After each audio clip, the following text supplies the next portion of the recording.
Porque tú cobras quincenal o mensual. Bueno, debes ofrendar quincenal o mensual, tú decides. Pero debes ofrendar regularmente, por lo menos para 3 cosas. En primer lugar, para sostener el ministerio de la iglesia. Pablo dice en 1 Timoteo capítulo 5 versículos 17 y 18: los ancianos que gobiernan bien sean tenidos por dignos de doble honor, mayormente los que trabajan en predicar y en enseñar, porque está escrito: no pondrás bozal al buey que trilla, y digno es el obrero de su salario. Hay un salario que se debe dar a los ministros del evangelio, y eso sale de las ofrendas de la iglesia. Entre otras cosas para las cuales ofrendamos, es para que el ministerio de la iglesia funcione. En segundo lugar, debemos ofrendar para la expansión del evangelio, tanto a través de las misiones como a través del evangelismo. 1 Corintios capítulo 9 versículo 7, 1 Corintios capítulo 9 versículo 14. Y en tercer lugar, debemos ofrendar para ayudar a los pobres. Y ese es el énfasis de este pasaje en 2 Corintios 8 y 9, aunque debo decir que las enseñanzas que se encuentran aquí se pueden aplicar a las ofrendas en sentido general, y eso es lo que yo voy a hacer en esta mañana. Ahora, antes de considerar directamente nuestro texto, permítame tomar unos minutos para ponerlo en su contexto.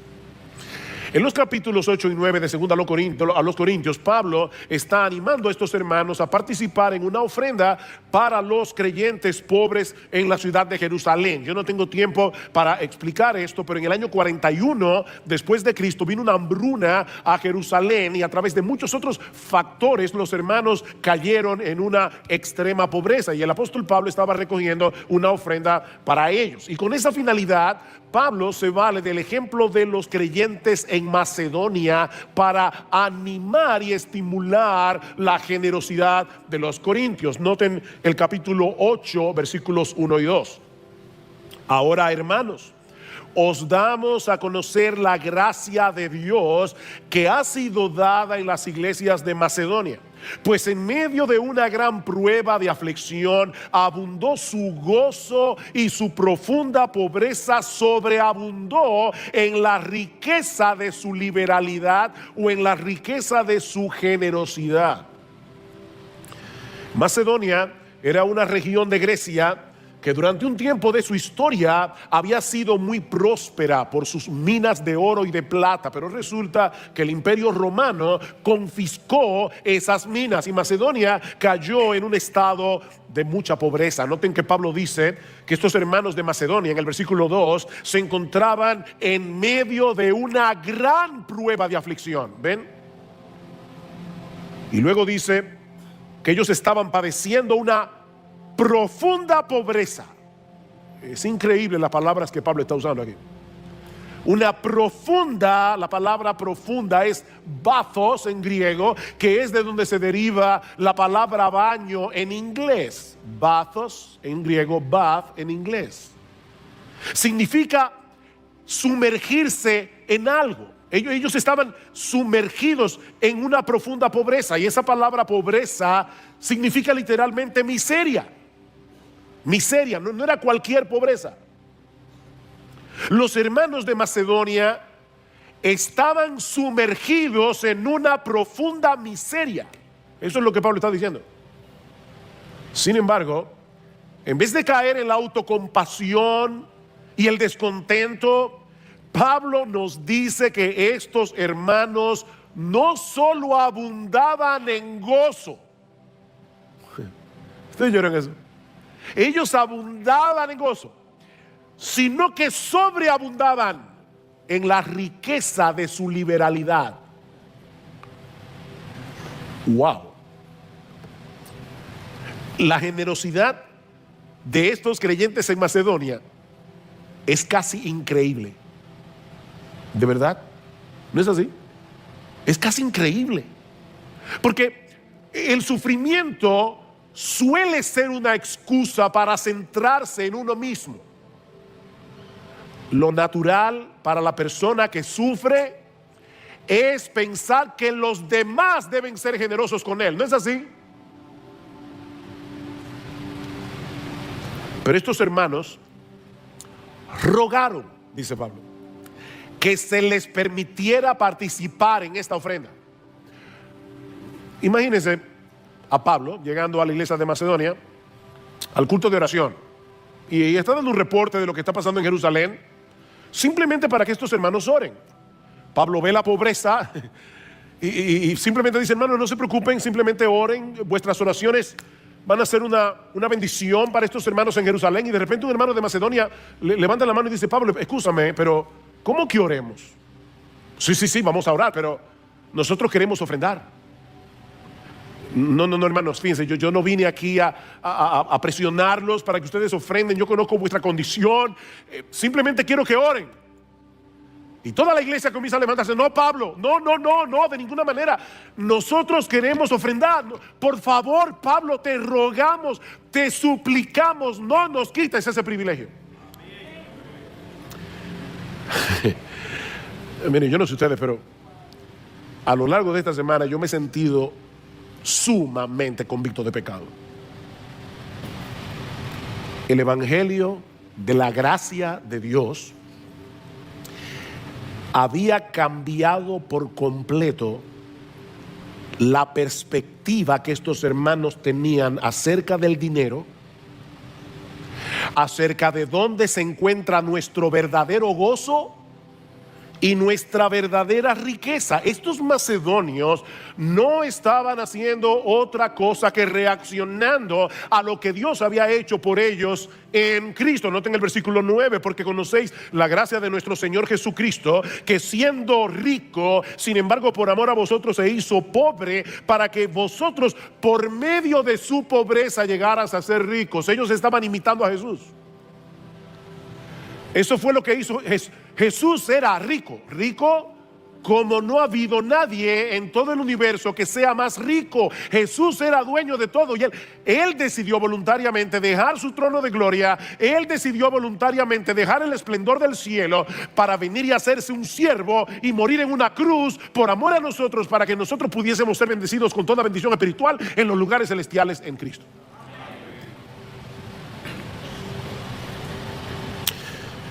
Y ese es el ejemplo que Pablo pone delante de los creyentes en Corinto y hermanos de Iglesia Bíblica del Señor Jesucristo, delante de todos nosotros, para enseñarnos lo que significa para un cristiano ser generoso. Con esto en mente, luego de esta breve introducción, ahora podemos considerar algunas de las enseñanzas que encontramos en 2 Corintios capítulo 9, los versículos 5 al 11, que es el pasaje que vamos a considerar en esta mañana. Y lo primero que encontramos aquí es un contraste, los versículos 5 al 7. Un contraste en el que Pablo nos muestra que la actitud del corazón al ofrendar es más importante que la cantidad de lo que ofrendas. Lo primero que hace Pablo aquí es mostrarnos un contraste para que a través de ese contraste nosotros podamos entender que la actitud del corazón a la hora de ofrendar es más importante para Dios que la cantidad que tú ofrendas. Porque recuerda, mi hermano, Dios no necesita un centavo de ti. Dios no necesita tu dinero. Dios quiere tu corazón. Versículo 5, capítulo 9. Así que creí necesario exhortar a los hermanos a que se adelantaran en ir a vosotros y prepararan de antemano vuestra generosa ofrenda ya prometida, para que la misma estuviera lista como ofrenda generosa y no como codicia. Pablo había enviado a Tito junto con otro hermano, cuyo nombre no se menciona aquí en el pasaje, para preparar de antemano, dice él, vuestra generosa ofrenda ya prometida. Y esta palabra que se traduce aquí como generosa ofrenda significa literalmente bendición. Es la palabra eulogía, bendición. El contraste de Pablo aquí es que vuestra ofrenda sea dada como una bendición y no como de exigencia nuestra, dice la Reina Valera del 60. ¿Ven el contraste? Como una bendición, no como si fuera una exigencia.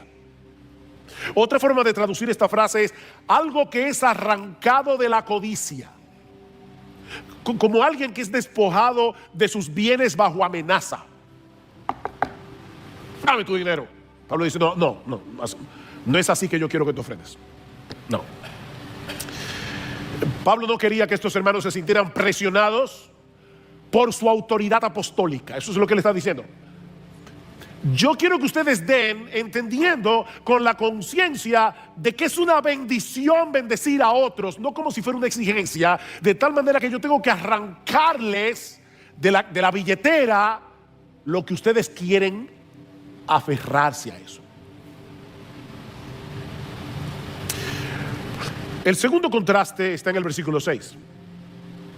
Pero esto digo: el que siembra escasamente también segará. El que siembra abundantemente, abundantemente también segará.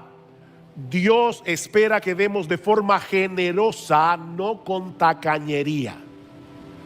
Ese es el contraste aquí. No escasamente, sino abundantemente. ¿Ven?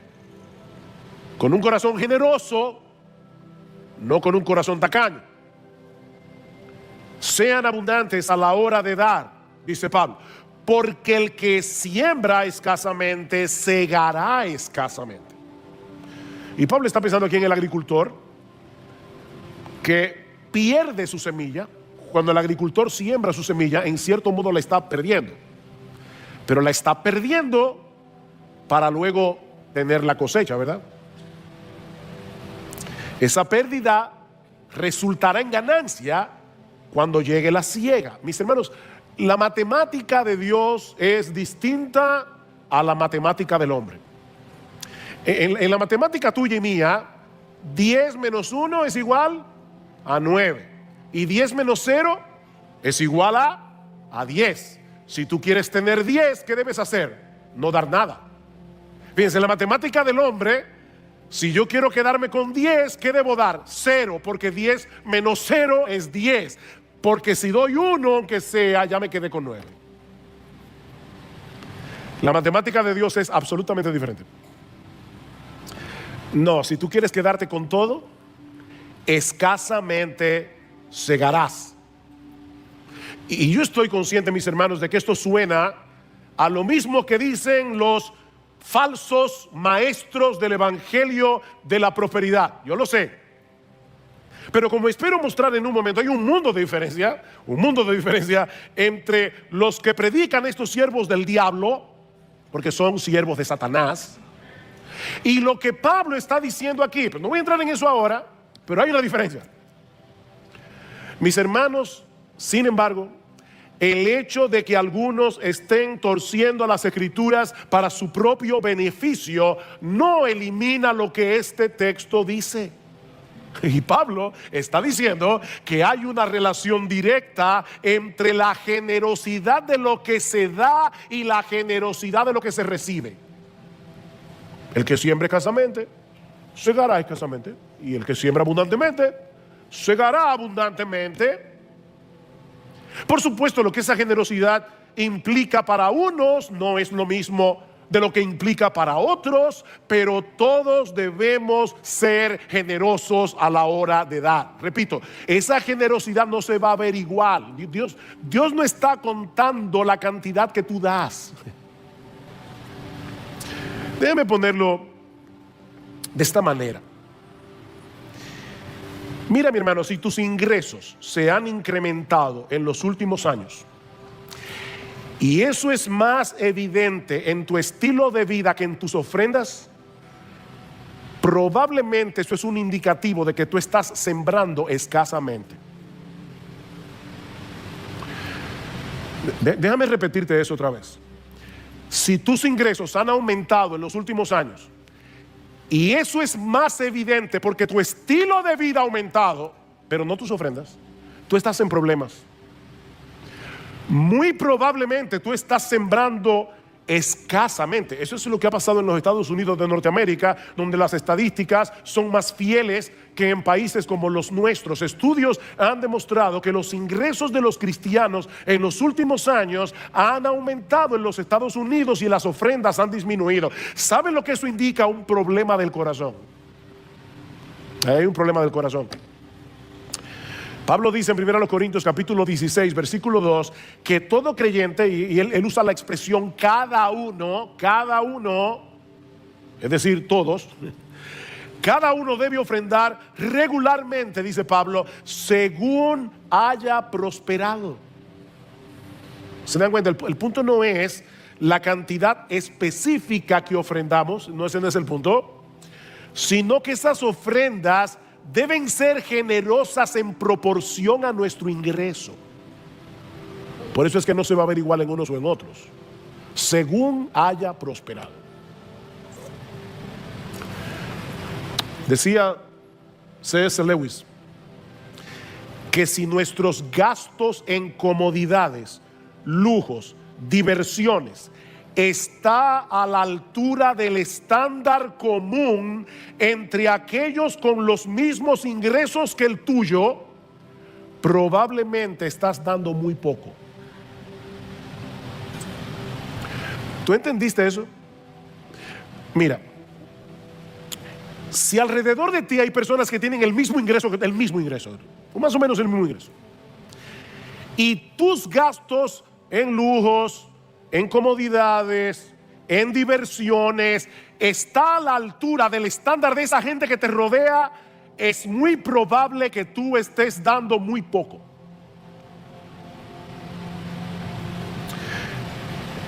Eso no es generosidad, porque la mayoría de la gente no es generosa para dar para el Señor.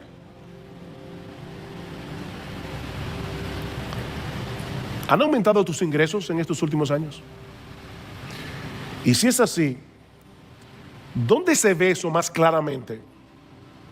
¿En tus ofrendas o en tu estilo de vida? El tercer contraste está en el versículo 7. Que cada uno dé como propuso en su corazón, no de mala gana ni por obligación, porque Dios ama al dador alegre. Antes de ver de cerca el contraste que hay en este texto, noten una vez más el cada uno. Cada uno. ¿Quiénes deben ofrendar? ¿Los ricos de la iglesia? ¿Los de clase media, media alta? Cada uno. Cada uno. Ofrendar es una responsabilidad de todo creyente. Todo aquel que ha sido hecho partícipe, beneficiario de la gracia de Dios en Cristo debiera ofrendar. Ningún creyente está exento. De hecho, ningún creyente debería desear que lo eximieran de ese privilegio. Eso es lo que vemos en el ejemplo de los macedonios. No, Pablo, no nos quites ese privilegio. No nos quites esa bendición, porque es más bienaventurado dar que recibir. ¿Por qué tú me quieres quitar esa bendición?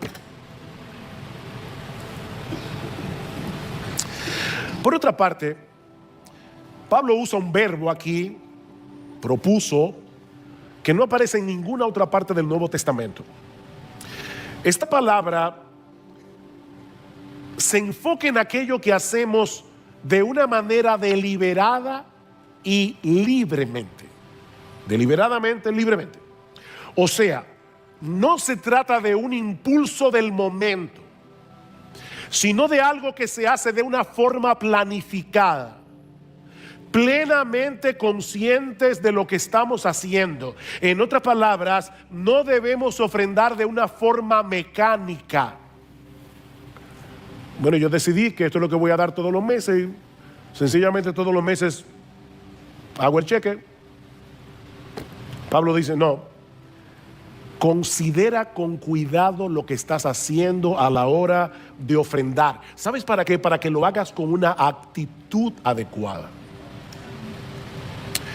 De ahí el contraste en nuestro texto. No de mala gana. Ahí están pidiendo otra vez. Ese es el espíritu. ¿Qué problema? Uno con el agua hasta el cuello, ahora encima de eso la ofrenda, la bendita ofrenda. No, hermano, no. Mira, ni que des $1.000.000. No, así no. No de mala gana, dice Pablo. No de una forma renuente, como algo de lo que uno se desprende con resistencia. La idea que Pablo parece querer transmitir es la del individuo que ofrenda, escucha esto, lamentando en su corazón todo lo que pudo haber hecho con ese dinero.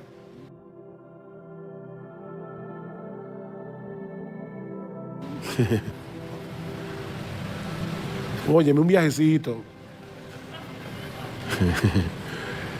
Es ese espíritu. Eso es lo que es dar de mala gana. Pero tampoco, dice Pablo, debemos hacerlo por obligación. Es decir, por el simple hecho de que es un deber cristiano. O sea, no ofrendes con la misma actitud con la que tú pagas los impuestos. Yo no voy a preguntar, pero aquí hay alguien, en su corazón levanta la mano, aquí hay alguien que paga sus impuestos con gozo. Qué suerte que la Biblia nos dice, Dios ama al que paga sus impuestos con alegría. Pero Él sí dice que ama al dador alegre. No ofrendes como el que paga sus impuestos. Nadie quiere tener problema con el impuesto sobre la renta. No vaya a ser que te multen o que seas perseguido por la justicia. No es con esa actitud que debemos dar, como si fuera una obligación legal. ¿Cómo debemos hacerlo? Vean el versículo 7 otra vez.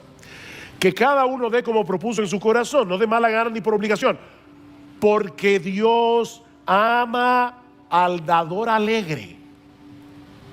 O sea, Dios no se agrada con la ofrenda del que no se agrada en ofrendar. ¿Oíste eso, verdad?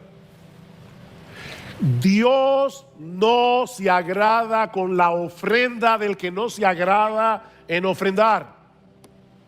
Él se deleita en aquel que se deleita en imitar su generosidad. Valga la redundancia. En este caso vale la redundancia.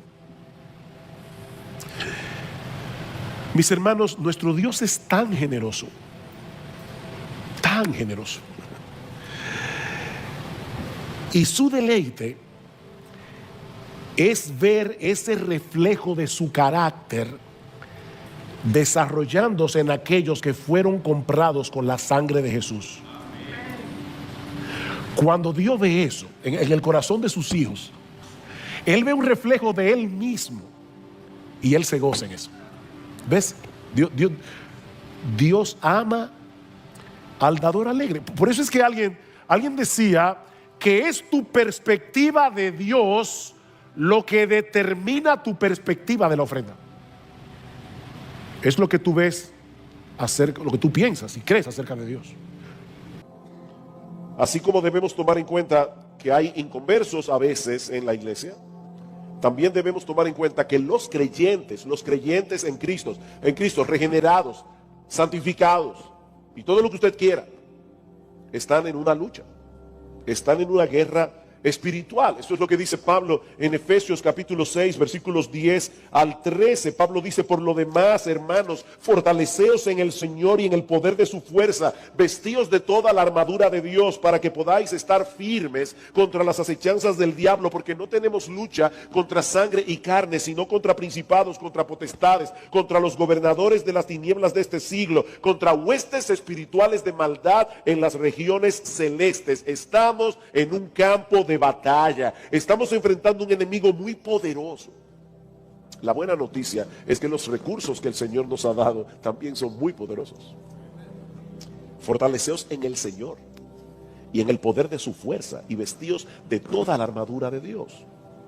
Tanto la fuerza como la armadura provienen del Dios Todopoderoso. Y tanto una cosa como la otra están a nuestra disposición para que podamos retener nuestra firmeza hasta el final del combate. Pero que a nadie se le ocurra enfrentar a este enemigo en sus propias fuerzas y mucho menos tomarlo a la ligera. Queridos hermanos, amados hermanos, Satanás no está jugando a la guerra.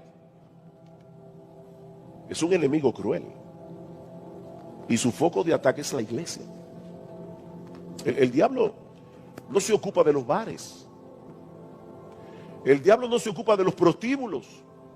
Esos son suyos. Nosotros somos sus enemigos. Al diablo no le importan en lo más mínimo las iglesias apóstatas. Esas también son de él. ¿A quiénes ataca Satanás? A esos mismos hombres y mujeres a quienes Pablo exhorta vestirse de toda la armadura de Dios. Por lo demás, hermanos míos, fortaleceos en el Señor y en el poder de su fuerza. Es a los miembros de la iglesia de Éfeso a quienes Pablo dirige esta exhortación, porque la iglesia es el blanco de ataque del enemigo. Él ya no puede robarnos la salvación, gloria al Señor por eso. Esa salvación la compró Cristo con el precio de su sangre. No, Él no la puede robar, pero sí puede tratar de dividirnos. Sí puede tratar de frenar nuestro crecimiento espiritual, desviarnos de nuestra fidelidad a Cristo, de la obediencia, todo lo que sea necesario con tal de minar nuestra utilidad en el reino para que vengamos a ser motivo de escarnio para el pueblo de Dios y para el Evangelio. Mis hermanos, todavía no hemos llegado al cielo. Estamos en un campo de batalla luchando contra el diablo, contra el mundo, contra el pecado que todavía mora en nosotros. Si nos descuidamos, tarde o temprano sufriremos el daño y ocasionaremos que otros sufran también. Piensa por un momento en muchos de los problemas que tú has tenido en la iglesia. No, pastor, yo no he tenido ni un solo problema. Wow, qué bueno, hermano. Pero para aquellos pobres mortales que sí lo han tenido, te vas a dar cuenta que todos o muchos de esos problemas han sido ocasionados por el pecado de otro. Y muchos de esos pecados los cometen cristianos. Cristianos que pecan contra ti. Si tu hermano peca contra ti, dice el Señor, fortaleceos en el Señor y en el poder de su fuerza. Vístanse de toda la armadura de Dios, porque de lo contrario vamos a salir heridos. Sin embargo, esta es una moneda que tiene dos caras. Nosotros no podemos dejar de ver la lucha en la que todos los cristianos estamos envueltos, pero hay otra realidad que yo quiero poner delante de vuestros ojos, porque es una realidad que muchas veces pasamos por alto. Ya dijimos la realidad de la composición mixta de la iglesia, ya hablamos de la realidad de la lucha de la iglesia, pero no pasemos por alto la realidad de la victoria de la iglesia. La victoria de la iglesia. Seguramente muchos aquí han escuchado de ese profesor que muestra a sus alumnos una cartulina blanca con un punto en el centro. Y le pregunta a los alumnos, ¿qué tenemos aquí? Todos responden, un punto. Y el profesor les dice, qué injustos son ustedes. No, aquí hay toda una cartulina blanca, pero ustedes solo vieron el punto negro. Eso parece que, ¿verdad? Que es como parte de la naturaleza humana, ver el punto negro. Eso es lo que sobresalta. Nos concentramos en lo negativo y fácilmente perdemos de vista todo lo que se está haciendo bien. Por eso, cuando pensamos en el pueblo de Dios, vamos a ser honestos otra vez. Cuando pensamos en el pueblo de Dios, muchas veces lo primero que suele venir a nuestras mentes es el punto negro en la cartulina. ¿Saben por qué? Porque el resto lo damos por sentado. Por ejemplo, todo creyente debería llegar temprano a la iglesia. Todo creyente. A menos que una causa justa, ¿verdad?, se lo impida. Pero todos deberíamos ser puntuales.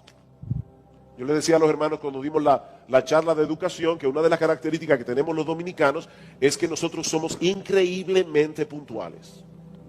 Me imagino que en México debe ser igual.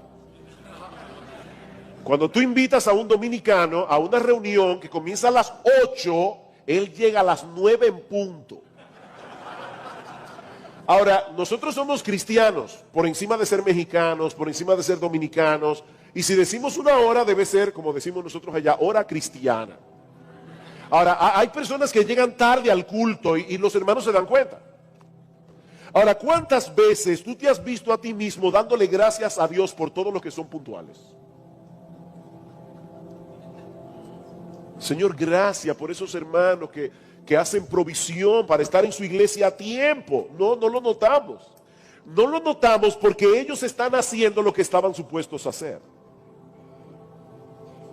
Y eso puede aplicarse a muchas otras áreas en la vida de la iglesia. Mis hermanos, nosotros debemos hacer el esfuerzo consciente de estar más al acecho de aquellos motivos por los que debemos darle gracias a Dios. Por la iglesia, por los hermanos que componen la iglesia, y luchar contra esa tendencia de concentrarnos únicamente en lo malo. Y en ese sentido el apóstol Pablo es un ejemplo. Busquen todas las cartas de Pablo, excepto Gálatas. Pablo comienza sus cartas siempre diciendo: yo doy gracias a Dios por ustedes. Yo a veces me pregunto, si yo hubiera escrito la carta a los Corintios, yo hubiera comenzado diciendo: yo le doy gracias a Dios por la forma como Dios los ha bendecido con toda gracia, a los Corintios. Pero no solamente debemos estar más atentos a esos motivos visibles de acción de gracias, sino que también debemos estar conscientes, mis queridos hermanos, de que nuestros hermanos a nuestro alrededor, al igual que nosotros, están peleando diariamente una batalla en la que obtienen grandes victorias que nadie ve. Siempre la iglesia está llena de hipócritas. Piensen esto. Piensen esto. ¿Cuántos hermanos llegan? Yo no sé aquí, pero en Santo Domingo pasa que a veces uno va al banco y cuando uno llega al counter, al cajero, bueno, sí, pero exacto, al cajero, ahí está una joven, muy bonita, bien mal vestida, y uno tiene que decirle: vine a hacer un depósito. Eso nadie lo vio. El hermano que quitó la vista para no ver lo que no debía ver, nadie lo vio. Eso fue algo que sucedió entre él y Dios. El hermano que estaba viendo televisión y salió de repente una escena que él no debía ver, inmediatamente cambió el canal. El hermano que cerró sus labios para no descargar su ira contra ese conductor imprudente que se metió en vía contraria y casi te arrolla. Y el hermano estaba a punto ya y dijo: no, yo soy cristiano.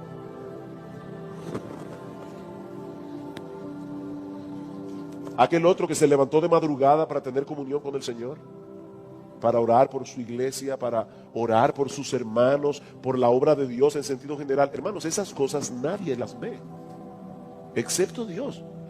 Yo quiero que ustedes piensen en todas las victorias que los hermanos de tu iglesia tienen cada día, que tú ni te enteras.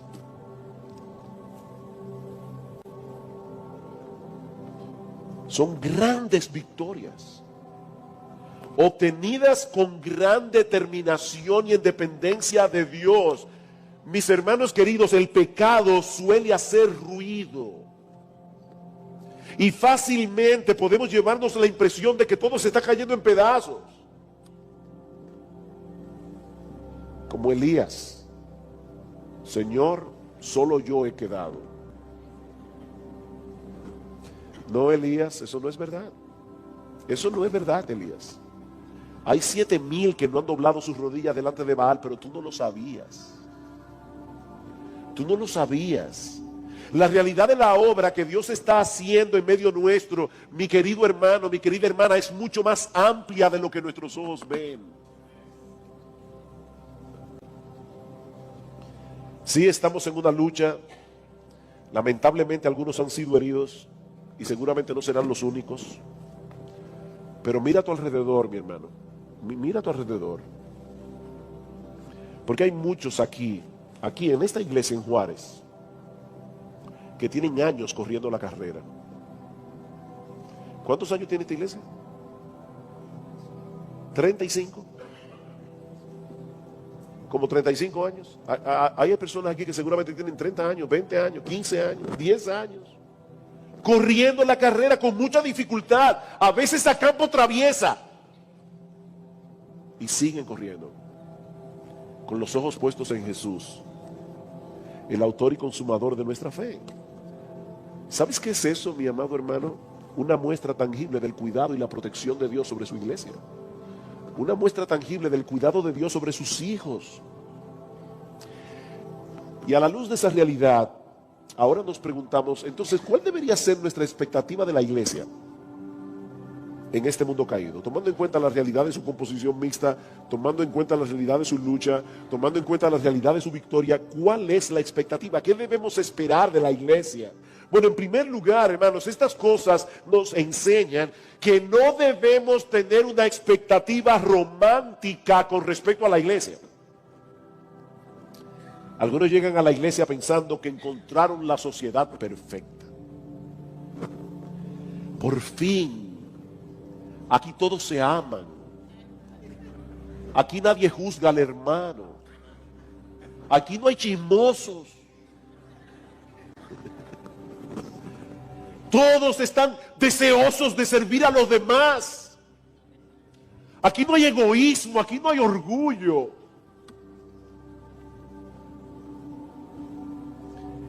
Cuando llegues a un sitio así, pellízcate, estás dormido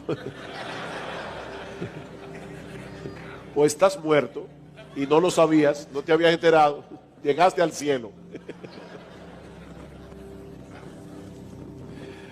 Hermanos, eso no es real, como lo muestran claramente las cartas del Nuevo Testamento. Todos los principios que nosotros encontramos en el Nuevo Testamento para solución de conflictos dentro de la iglesia, asumen que van a haber conflictos dentro de la iglesia.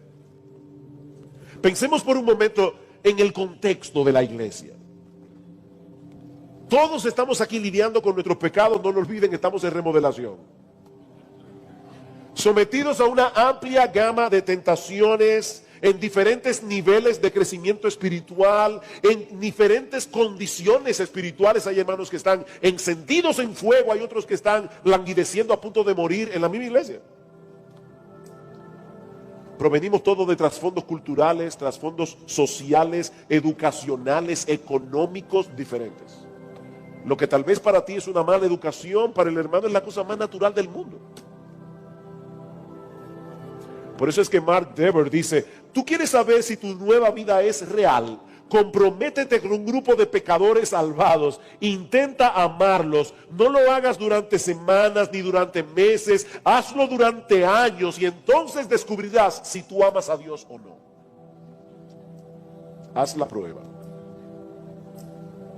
Entre nosotros hay nuevos creyentes que todavía tienen trazas de su antiguo patrón de vida. Hay otros que han llegado con mucho entusiasmo, pero con poca sabiduría. Tenemos viejos creyentes que ya han olvidado los conflictos que experimentaron cuando todavía eran jóvenes en la fe. Otros que están anquilosados, demasiado familiarizados con cosas que todavía entusiasman a los nuevos creyentes. Ya se te pasará.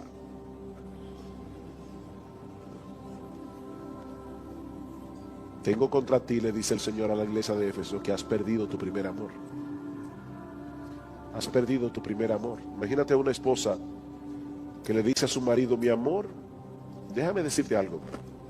Mira, yo voy a seguir planchando tus camisas, yo voy a seguir haciéndote la lavandería, voy a hacerte la comida, voy a atenderte. Yo voy a hacer todo lo que una esposa modelo debe hacer. Ahora déjame decirte algo para que estemos claros. Yo estoy enamorada de otro hombre. El esposo no le va a decir, bueno, pero por lo menos vas a seguir haciendo todas las otras cosas.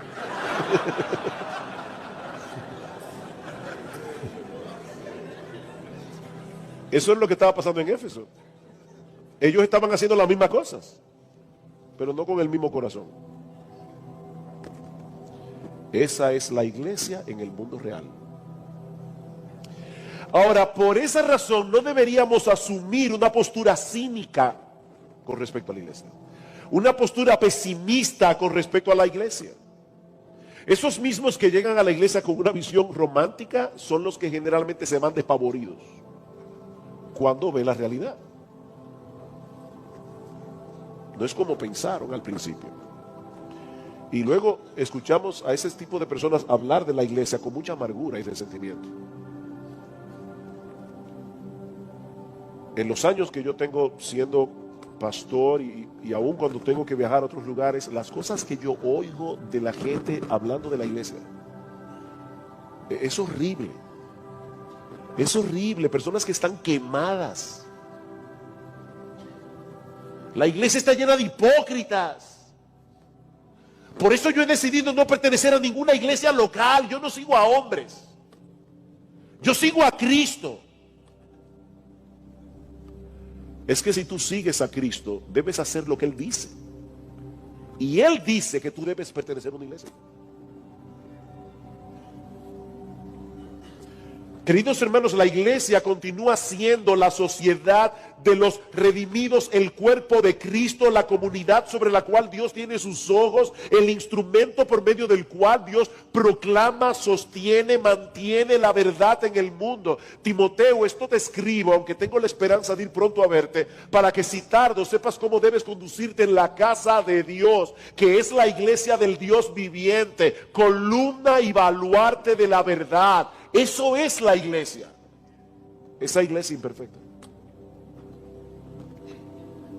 Es el lugar donde Cristo manifiesta su gloriosa presencia cuando 2 o 3 se congregan en su nombre.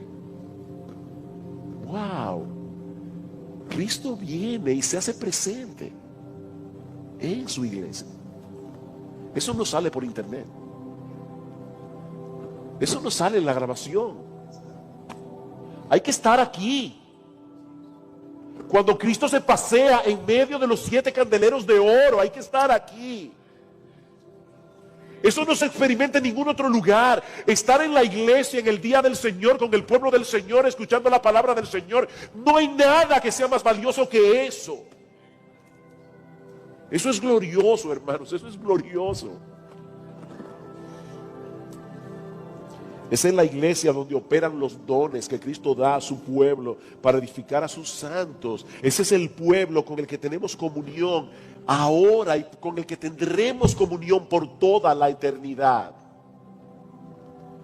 Sí debemos tener una expectativa realista de la iglesia de este lado de la eternidad, pero no una perspectiva pesimista de la iglesia. A lo largo de los siglos, la iglesia de Cristo ha tenido que pelear muchas batallas. Muchos han celebrado anticipadamente la desaparición de la iglesia. Pero me encanta, como dice alguien, han repicado las campanas, han anunciado su muerte, han publicado la esquela mortuoria, pero el cadáver nunca ha aparecido. La iglesia sigue aquí.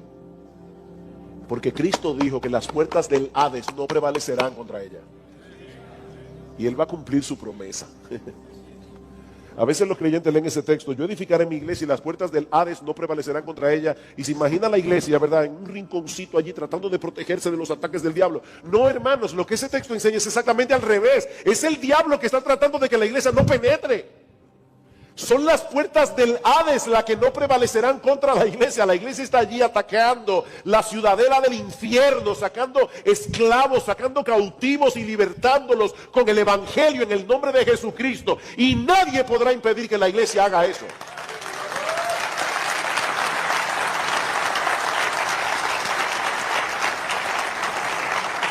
Es en ese contexto, hermanos, que nuestro Dios y Padre está obrando en nuestros corazones para conformarnos cada vez más a la imagen de nuestro Señor Jesucristo. ¿Alguna vez te has puesto a pensar que esos problemas que te desaniman de la iglesia son los que Dios está usando para transformarte? Ese es el cincel. Examinen cada aspecto del fruto del Espíritu que aparece en Gálatas 5:22. Y ustedes se van a dar cuenta que todos crecen únicamente en medio del problema. El fruto del Espíritu es amor. Ajá, ¿amor a quién? Amor al que te cae bien, amor al que te sirve, amor al que es incondicional contigo. No, eso no es un fruto del Espíritu, porque hasta los impíos aman a la gente que los aman. El fruto del Espíritu es amar al que no es amable. El fruto del Espíritu es amor, gozo, gozo, gozo. No cuando tienes un buen sueldo, una buena salud, un buen coche. es gozo en medio de la dificultad. Ese es el fruto del Espíritu. Hay un dato curioso en el Antiguo Testamento. El dato curioso es que cuando Dios ordenó que construyeran el templo de Salomón, dio una directriz de verdad curiosa. Él decía: yo quiero que corten la piedra en la cantera exactamente como va a encajar dentro de la construcción del templo, porque yo no quiero que durante la construcción del templo haya ruido. Así que cortaban la piedra en la cantera, la traían al templo y colocaban la piedra en silencio, sin ruido, construyendo el templo de Salomón. Y un teólogo puritano decía: eso es exactamente lo que está pasando con la iglesia. Nosotros somos piedras vivas. El problema es que aquí estamos en la cantera. El ruido está aquí. Pero cuando lleguemos allá, vamos a ver un templo que se va a hacer en silencio y sin ruido. Pero aquí hay ruido. Problemas vendrán.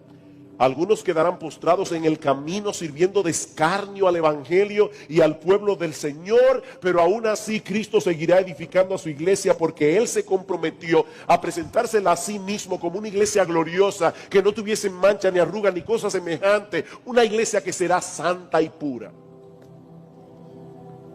Y Cristo verá eso. Cristo seguirá usando hombres y mujeres débiles para hacer su obra. Y mis hermanos, todos nosotros tenemos el privilegio de ser parte de esa empresa para la gloria de Dios y la expansión de su reino. Yo quiero ahora llevarnos al futuro. Yo quiero ahora ayudarte a contemplar la iglesia, no como la iglesia es, sino como la iglesia será. Vayan conmigo a Apocalipsis, capítulo 19. Apocalipsis, capítulo 19. Y por favor, hermano, activa tu imaginación. Apocalipsis es un libro apocalíptico, literatura apocalíptica. La literatura apocalíptica se vale de muchas figuras para impactar nuestra imaginación. ¿Qué te impacta más? Que salga un titular mañana en el periódico que diga, bueno, voy a decir por lo menos República Dominicana, porque tal vez México es diferente. Un titular que diga: la corrupción ha llegado a todos los niveles del gobierno. O un titular que diga: el pulpo de la corrupción arropó al palacio. ¿Cuál titular te impacta más? El pulpo de la corrupción. Bueno, eso es lo que hace Apocalipsis. Apocalipsis nos habla en figuras que despiertan nuestra imaginación. Dice en Apocalipsis capítulo 19, versículo 6: y oí como la voz de una gran multitud, como el estruendo de muchas aguas y como la voz de grandes truenos, que decía: aleluya, porque el Señor nuestro Dios Todopoderoso reina. Gocémonos y alegrémonos y démosle gloria, porque han llegado las bodas del Cordero y su esposa se ha preparado. ¿No puedes tú amar a esa esposa ahora? Porque si no puedes amarla ahora, tal vez tú no vas a estar ahí. Apocalipsis 21. Vi un nuevo cielo y una nueva tierra, porque el primer cielo y la primera tierra pasaron y el mar ya no existía más. Y yo, Juan, vi la santa ciudad, la nueva Jerusalén, descender del cielo de Dios, dispuesta como una esposa ataviada para su marido. ¿De qué está hablando Juan aquí? De la iglesia. Por favor, hermano, no es que vamos a vivir en una ciudad cúbica. No. Juan está describiendo la iglesia. Noten el versículo 9. Vino entonces a mí uno de los 7 ángeles que tenía las 7 copas llenas de las 7 plagas postreras, y habló conmigo diciendo: ven acá, yo te mostraré la desposada, la esposa del Cordero. ¿Quién es la esposa del Cordero? La esposa del Cordero es la iglesia.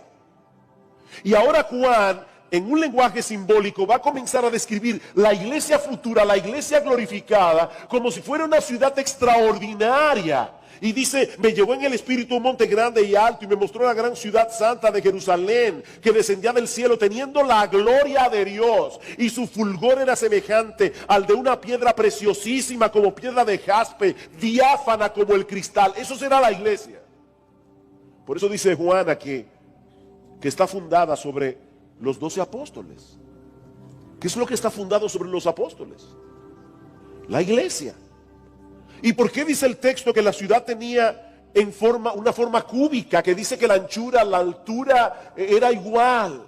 Hermanos, la escritura debe interpretarse con la misma escritura, que es lo único que hay en la Biblia que tiene forma de cubo. Lo único que hay en la Biblia que tiene forma de cubo es el lugar santísimo en el tabernáculo y en el templo. Lo que Juan está diciendo aquí es que cuando la iglesia esté en gloria, cuando la iglesia esté glorificada, mis hermanos, nosotros seremos el lugar santísimo. Algunos creyentes se confunden porque leen en el Nuevo Testamento que los creyentes al morir dormimos con Cristo. Pero esa expresión es metafórica y habla de lo que sucede con nuestro cuerpo que llega a la tumba y parece que está dormido, pero no se refiere a nuestra alma. En el momento en que un creyente muere hay una separación entre el alma y el cuerpo, que tan pronto el creyente parte de este mundo va inmediatamente a la presencia del Señor. La doctrina del sueño del alma se popularizó en el siglo XIX, sobre todo entre los adventistas del séptimo día, pero la realidad es que cuando un creyente muere, su cuerpo queda en la tumba, pero su alma parte inmediatamente a la presencia del Señor. ¿Qué le prometió Jesús al ladrón en la cruz? Que le dijo, recuérdame, acuérdate de mí cuando vengas en tu reino. Y Cristo le dijo, de cierto te digo que hoy estarás conmigo en el paraíso. Cristo no le prometió que él iba a dormir por miles de años hasta su segunda venida. Inmediatamente el Señor muere en la cruz y este ladrón que se arrepintió de su pecado y confió en Cristo en una circunstancia impresionante, porque en la cruz del Calvario Cristo parecía cualquier cosa menos un Salvador. Sin embargo, este hombre confió en él. ¿Y qué le prometió Jesús? Hoy estarás conmigo en el paraíso. Es por eso que el apóstol Pablo en Filipenses capítulo 1 llega a decir que teniendo el juicio delante y no sabiendo si él iba a ser absuelto o si iba a ser condenado, él expresa su deseo, su anhelo y esperanza de que en nada sería avergonzado, dice él, sino que Cristo será exaltado en mi cuerpo, ya sea por vida o por muerte, pues para mí el vivir es Cristo y el morir es ganancia. ¿Por qué Pablo dice que el morir es ganancia? Bueno, él sigue explicando, pero si el vivir en la carne, esto significa para mí una labor fructífera, entonces no sé cuál escoger, pues de ambos lados me siento apremiado, teniendo el deseo de partir y estar con Cristo, pues eso es mucho mejor. Pablo no esperaba que al morir su alma iba a quedar en un sueño de cientos o miles de años. Él estaba completamente convencido de que desde el momento en que él cerrara sus ojos a esta vida, los abriría en la presencia misma de nuestro Señor. Para mí, dice él, morir es Cristo, a vivir es Cristo, morir es ganancia, y por eso tengo deseo de partir y estar con Cristo, porque eso, dice Pablo, es muchísimo mejor. Así que si tú eres creyente, no tengas temor. El día que te toque partir de este mundo, ya Jesucristo lavó tus pecados, ya tú no tienes cuentas pendientes con la justicia de Dios. El Señor entró como precursor en el reino de su Padre para que cuando cada creyente parta, inmediatamente vaya a su bendita presencia. Solemos ver la muerte como una desgracia, no como una bendición. Pero Dios nos dice aquí, y el Espíritu Santo lo confirma, que algunas personas son bienaventuradas al morir. En ello se cumple lo que dice la Biblia en otro lugar, que para algunos el día de la muerte es mejor que el día del nacimiento. Estos muertos son bienaventurados.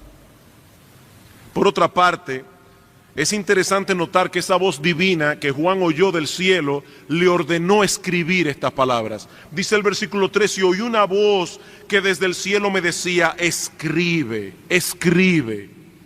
Dios quería que esta declaración quedara registrada para la posteridad, para consuelo y fortaleza del pueblo de Dios a través de las edades.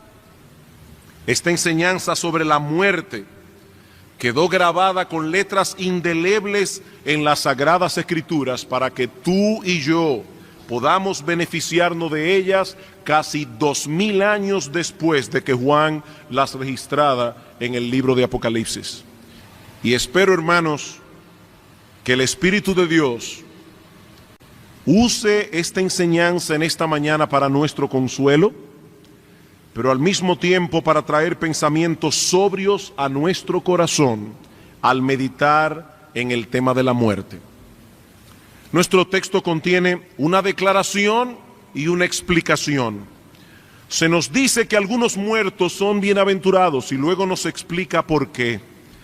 Veamos en primer lugar la declaración. Dice en el versículo 13, oí una voz que desde el cielo me decía, escribe, bienaventurados de aquí en adelante los muertos que mueren en el Señor. La muerte es uno de esos temas que a todos nos atañe, pero en el que no todos quieren pensar. Es un asunto que nos compete a todos porque todo hombre que vive tiene una cita con la muerte. Algunos llegan más temprano, otros llegan más tarde, pero todos llegan al fin. No existe la posibilidad de eludir esta cita.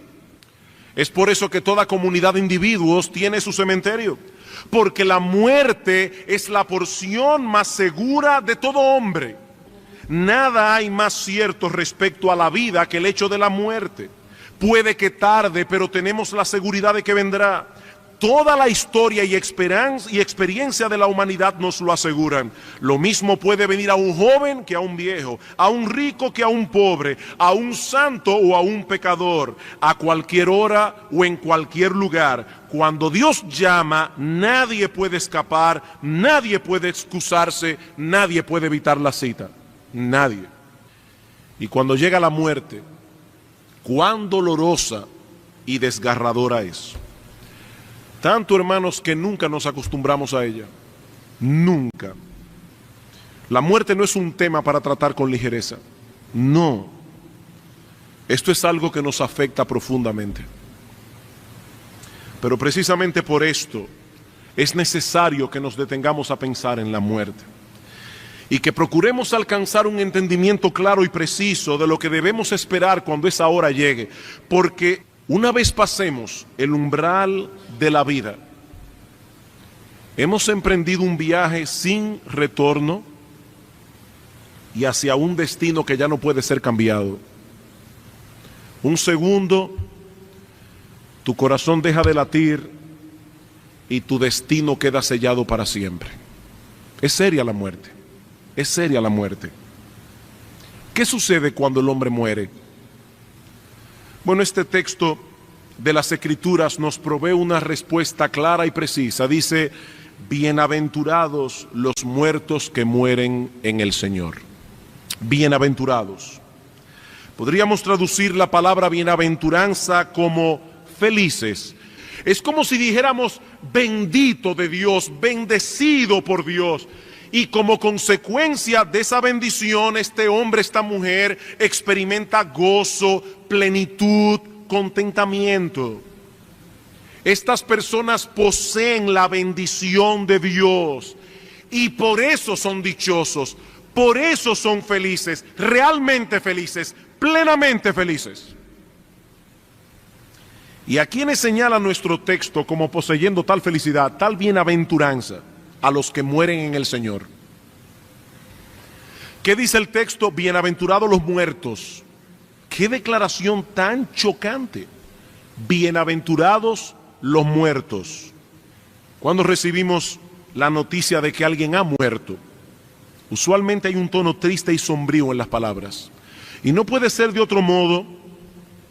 En las Escrituras se asocia la idea de la muerte con la idea de la tristeza.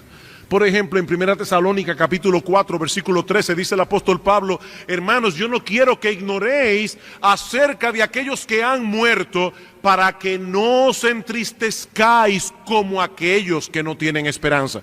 No es que no tengan tristeza, es que no es como la de aquellos que no tienen esperanza. Y el apóstol Pablo en Filipenses capítulo 2, hablando de que Epafrodito, su amigo de milicia, había enfermado, Pablo dice: pero Dios lo sanó, Dios le restauró la salud y no permitió que él muriera, para no añadir sobre mi corazón tristeza sobre tristeza. Tristeza sobre tristeza. La muerte produce tristeza. Aún la muerte de un cristiano. Ha habido una separación y nosotros que quedamos atrás sentimos el vacío que esa persona ha dejado en nuestras vidas. Ahora yo me pregunto, esa es la perspectiva de la muerte cuando la vemos desde nuestro punto de vista, pero ¿qué del punto de vista de aquel que ha partido? Nosotros estamos tristes, pero ¿qué de aquel que ha dejado este mundo para entrar en el mundo venidero? Bueno, si pertenece al grupo que el apóstol Juan está describiendo aquí, es un bienaventurado, es un dichoso, es una persona verdadera y plenamente feliz. Juan nos dice que estos muertos son bienaventurados. El poeta Rubén Darío escribió en uno de sus poemas acerca del espanto seguro de estar mañana muerto. Evidentemente esa no era la perspectiva que Pablo tenía de la muerte. Para él no era un espanto morir. Para él era muchísimo mejor partir y estar con Cristo. Ahora, mi amigo, esa bienaventuranza del texto no es para todo el mundo. Nuestro texto no dice simplemente que los muertos son bienaventurados, no. Allí dice que son bienaventurados los muertos que mueren en el Señor. Los que mueren en el Señor. En otras palabras, aquellos que a la hora de la muerte fueron hallados en unión vital con Cristo por medio de la fe. Para todos los demás que no están en Cristo, no existe bendición alguna a la hora de la muerte, porque han partido en sus pecados, han partido con deudas pendientes delante de Dios. Para tales personas la muerte es una desgracia, la más grande y más terrible de todas las desgracias. Robert Murray McCheyne, un gran predicador del siglo pasado, hablando de los que mueren en Cristo, sin Cristo, de los que mueren sin Cristo, dijo lo siguiente: pueden poner tu cuerpo en un ataúd espléndido, imprimir tu nombre en la tapa con letras de plata, pueden traer una compañía de dolientes vestidos con solemnes trajes negros, pueden hacer descender el ataúd lentamente en la tumba y esparcir el césped más verde sobre él. Pueden preparar el terreno para que allí crezcan las flores más dulces, cortar una piedra blanca y grabar en ella un gentil epitafio a tu memoria, pero aún así sigue siendo el funeral de un alma condenada. Solo los que mueren en Cristo son bienaventurados, porque por medio de la fe en Él han obtenido el perdón de todos sus pecados, y a la hora de la muerte no tenían deudas pendientes con la justicia de Dios. Mi amigo, yo sé que esa palabra pecado no está de moda en estos días, pero Dios la toma tan en serio que envió a su Hijo Jesucristo a morir en una cruz para resolver la enorme dificultad que esos pecados han generado en la justicia de Dios. Dios tiene problemas con el pecado, porque Dios es justo, perfectamente justo. ¿Cómo nos molesta cuando nosotros somos víctimas de una injusticia? ¿Cómo nos molesta? Pero al mismo tiempo, ¿cómo queremos evadir que todos nosotros somos injustos? ¿Cómo queremos evadir el hecho de que algún día tú y yo, mi amigo, seremos juzgados con justicia? Mi amigo, todos nosotros nos presentaremos delante de un juez justo. Y óyeme bien, mi amigo, ese juez conoce nuestras vidas hasta en sus más íntimos detalles. Aquello que tú has hecho en oscuridad, aquello que nadie ha visto, aquello que solo se ha quedado en tu pensamiento, aquello que solo ha sido un movimiento de tu corazón, Dios lo sabe. Dios conoce tu vida. Por eso nadie podrá alegar inocencia en aquel tribunal, nadie. Porque dice la Escritura en Hebreos capítulo 4 versículo 13 que todas las cosas están desnudas y abiertas a los ojos de aquel a quien tenemos que darle cuenta. Tu vida es un libro abierto delante de Dios. En aquel solemne día, cada palabra, cada pensamiento, cada acción, cada motivación pasará por el sedazo de la justicia perfecta de Dios. Y nadie, absolutamente nadie, será bienaventurado en aquella hora si no fue justificado en vida por medio de la fe en nuestro Señor Jesucristo. Dice el apóstol Pablo en Romanos capítulo 5 versículo 1, justificados pues por la fe tenemos paz para con Dios. ¿Sabes, mi amigo, lo que es justificación? Escucha qué cosa más gloriosa. Que Dios, el juez justo, declara justo al pecador culpable. Dios lo declara justo si deposita su fe en la persona de Cristo y en la obra que Él hizo en la cruz del Calvario. Oye, qué buena noticia. La Biblia dice que la paga del pecado es la muerte. Por cuanto Dios es justo, esa deuda no se puede quedar sin pagar. Pero en su amor infinito su Hijo vino a pagarla. He ahí el amor de Dios. La segunda persona de la Trinidad, Dios el Hijo, se encarnó voluntariamente y voluntariamente fue a la cruz a pagar por los pecados de todos aquellos a quienes Él vino a salvar. Y ahora reciben el beneficio de esa muerte todos aquellos que creen, todos aquellos que creen. Esa es la buena noticia del Evangelio, amigo mío, que hay perdón en Cristo para todo aquel que cree. La salvación no depende de tu esfuerzo. La salvación no depende de tu religión. La salvación no depende de la iglesia a la que perteneces. Mi amigo, la salvación depende enteramente de Cristo y de lo que Él hizo en la cruz para salvar a pecadores. Porque Dios solo acepta como buena y válida una justicia tan perfecta como la de Él. Y solo Cristo tiene esa justicia. Y Cristo te ofrece, mi amigo, gratuitamente poner su justicia en tu cuenta por medio de la fe. Qué gloriosa noticia, la noticia del Evangelio. Salvación gratuita por medio de la fe. Por eso dice el apóstol Pablo, dando su currículum en Filipenses capítulo 3 y diciendo todo lo que él era cuando no era creyente, dice Pablo, pero cuantas cosas eran para mí ganancias, yo las he estimado como pérdidas por amor de Cristo. Y aún hoy estimo todas las cosas por basura, con tal de ser hallado en Él, no teniendo mi propia justicia, que es por medio de las obras, sino la justicia de Dios por medio de la fe en Cristo. Justicia de Dios por medio de la fe. Si la muerte nos encuentra unidos a Él por la fe, obtendremos la bienaventuranza de la que habla Apocalipsis capítulo 14. De lo contrario, solo obtendremos en aquel día la más terrible de nuestras desgracias, porque estaremos eternamente separados de Dios, eternamente separados de la bendición que emana de su presencia segundo tras segundo. La bienaventuranza de nuestro texto no es para todo el mundo. No, no lo es. Es para los que mueren en Cristo. Es para los que son reconciliados con Dios por medio de la fe.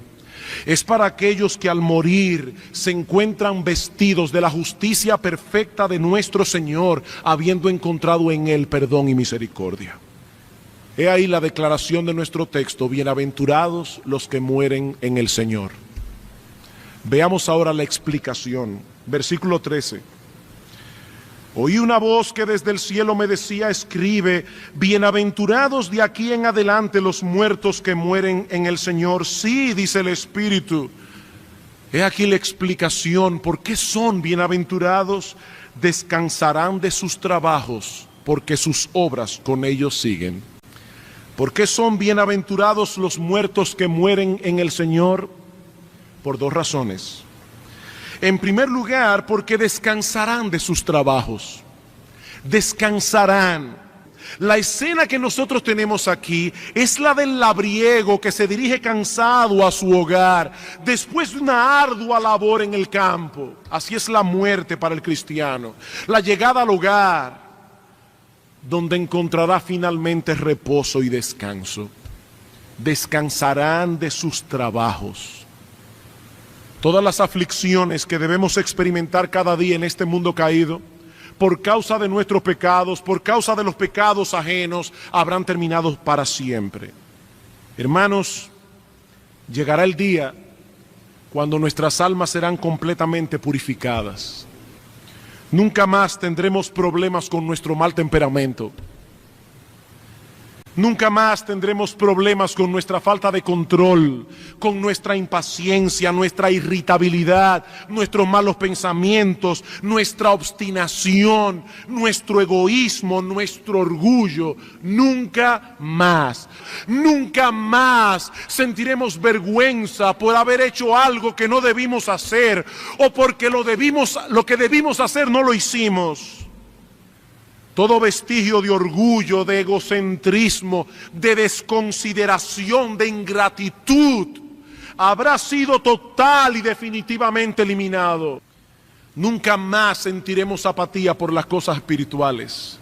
Nunca más lamentaremos nuestra falta de amor a Dios, nuestra falta de celo, nuestra falta de devoción y de entrega. Nunca más. Hoy pedimos a Dios que nos libre del mal, y esa oración será contestada algún día en su máxima expresión, porque seremos librados del mal totalmente. Dios responde esa oración aquí ahora, pero la respuesta final y absoluta de esta oración nos aguarda en el cielo. Allí amaremos a Dios con todo nuestro corazón, con toda nuestra alma, con toda nuestra mente, con todas nuestras fuerzas, sin que ningún vestigio del mal se interponga entre nosotros y Él. Mi hermano querido, aliéntate con esta promesa. Pero no solamente seremos librados de nuestros pecados, sino también de las consecuencias que producen en nosotros los pecados de otros. Nadie murmurará contra nosotros. Nadie nos quitará lo que es nuestro. Nadie nos estorbará en ningún sentido. Nunca más. Descansarán de sus trabajos. El Señor dijo a sus discípulos: en el mundo tendréis aflicción. En el mundo tendréis aflicción. Vivimos en un mundo que no ama a Dios. Vivimos en un mundo que no ama los caminos de Dios, donde muchas veces los malos parecen triunfar. Hermanos, este es un mundo bizarro. Aquí se alaba al malo. En este mundo se exalta al perverso. Las prostitutas de Hollywood son famosas en este mundo, no las mujeres piadosas. Este es un mundo bizarro, hermanos. En el cielo el mundo es al derecho. Allí se exaltará al que debe ser exaltado. No al rico y al famoso, al piadoso y al santo. Aquí se le rinde pleitesía al hombre que tiene una cuenta de bancos abultada. Eso es basura delante de Dios. Ese no es el parámetro por el que Dios mide a un hombre. El parámetro por el que Dios mide a un hombre es su fidelidad, es su devoción, es su entrega a Dios. Cuando estemos en la presencia de Dios, los parámetros serán correctos. Qué descanso, ¿eh? Qué descanso vivir en un mundo que funciona al derecho. El libro de Apocalipsis recalca esto una y otra vez. Vayan por un momento a Apocalipsis capítulo 7. Hermanos, ¿qué nos espera del otro lado de la muerte? Hablando de estos que han salido de la tribulación, dice en el versículo 15 del capítulo 7, por esto están delante del trono de Dios y le sirven día y noche en su templo, y el que está sentado sobre el trono extenderá su tabernáculo sobre ellos. Ya no tendrán hambre ni sed, y el sol no caerá más sobre ellos, ni calor alguno, porque el Cordero que está en medio del trono los pastoreará y los guiará a fuente de aguas de vida, y Dios enjugará toda lágrima de los ojos de ellos. Apocalipsis capítulo 21. Versículo 3, y oí una gran voz del cielo que decía: he aquí el tabernáculo de Dios con los hombres, y Él morará con ellos, y ellos serán su pueblo, y Dios mismo estará con ellos como su Dios. Enjugará Dios toda lágrima de los ojos de ellos, y ya no habrá muerte, ni habrá más llanto, ni clamor, ni dolor, porque las primeras cosas pasaron. Ahora, hermanos, noten cuál es la porción nuestra en esta vida. Cuando Juan dice, ya no habrá llanto, ya no habrá lágrimas, ya no habrá dolor, es que aquí sí lo hay. Aquí sí lo hay. Aquí sí hay motivos para llorar. No en el cielo. ¿Por qué son bienaventurados los muertos que mueren en el Señor? Bueno, en primer lugar, porque descansarán de sus trabajos. Descansarán de sus trabajos, pero el texto nos da una segunda razón. Apocalipsis 14:13 dice: bienaventurados de aquí en adelante los muertos que mueren en el Señor. Sí, dice el Espíritu, descansarán de sus trabajos, porque sus obras con ellos siguen. Noten que allí no dice que esas obras llegan primero. Allí no dice que es en base a esas obras que los creyentes son aceptados. Allí dice que ellos llegan primero y las obras llegan después. Porque la base sobre la cual estas personas son aceptadas delante de Dios es la justicia perfecta de Cristo nuestro Salvador. La justicia perfecta de Cristo. Y las obras siguen después.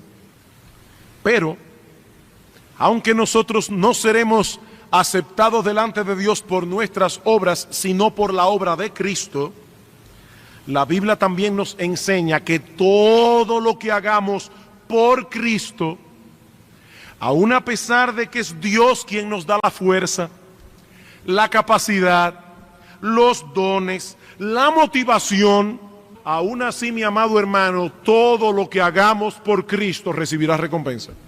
Pablo dice en 2 Corintios capítulo 5 versículo 10 que cada uno recibirá según lo que haya hecho mientras estaba en el cuerpo. Cada cosa que haya sido hecha por amor a Él o por causa de Él será recompensada, por más pequeña que haya sido.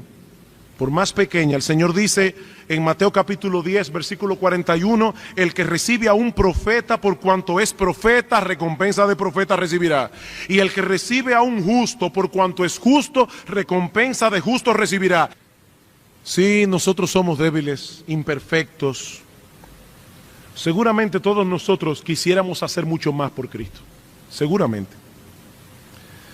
Pero, amado hermano, regocíjate en esta promesa: todo lo que hayas hecho por Él seguirá contigo a la hora de la muerte, y entonces serás debidamente recompensado. Los muertos que mueren en el Señor son bienaventurados, benditos de Dios, plenamente felices y dichosos.